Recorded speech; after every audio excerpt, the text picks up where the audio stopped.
The senator from Kentucky. Currently, Congress has about a 10% approval rate. One of the reasons is we don't even obey our own rules. For goodness sakes, 600-page bill, and I got it this morning. Not one member of the Senate will read this bill before we vote on it. We're going to vote on this in the next 30 minutes. I and Senator Lee and others will object to this. We'll have a point of order that our own rules say that it has to be posted online for 48 hours. 600 pages. No one will read it. No wonder our approval rating is 10%. Nobody knows what we're voting on. In fact, things have been stuck in this bill last night that have nothing to do with any of these bills, and they've been stuck in, and we're just now discovering it. I passed two senators in the hall going back to their office, still trying to get out something that's been written into this bill that affects their state that they found out minutes ago. Had they not found out about it, nobody would have known about it. Three bills that are in question here: transportation bill, student loan bill. The student loan bill, originally we had the loans at 6%, and it was somehow bringing in money to the Treasury. We were using that money to pay for Obamacare. Now it's at 3%, that money's gone. Where's the money to pay for Obamacare? We have a shell game up here. We say one thing's going to pay for it, now this is going to pay for it. Money disappears. Now what they're saying is they're going to pay for this by taking money out of pensions. Raise your hand if you think it's a good idea to underfund pensions more.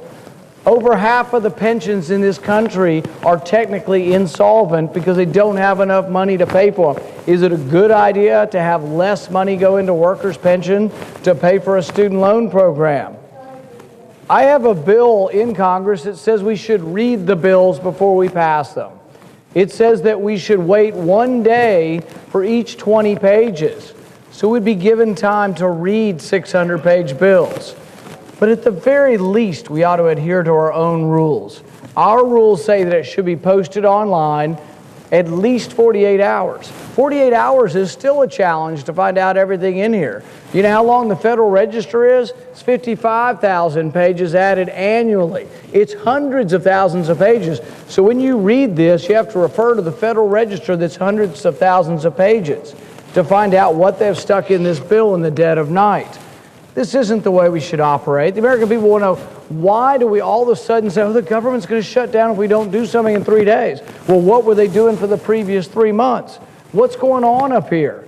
The other side hasn't produced a budget in 3 years. That's against the rules. The rules of the Senate say you must produce a budget, and they didn't do it for 3 years. When we presented them with their own budget that we wrote for them, nobody voted for it. Zero on the other side of the aisle voted for their own president's budget. How are we going to get to compromise if they're not showing up for work? How are we going to get anything done if they don't obey their own rules? I'm discouraged by this.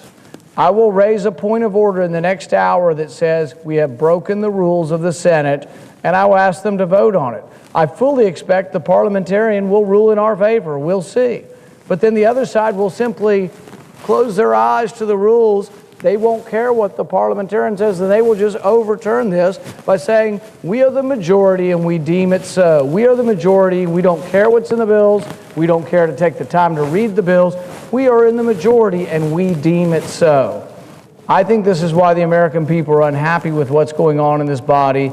I object strenuously to it. I will vote against this, and I will raise a point of order that says we should read the bills before we pass them. Thank you, Mr. President.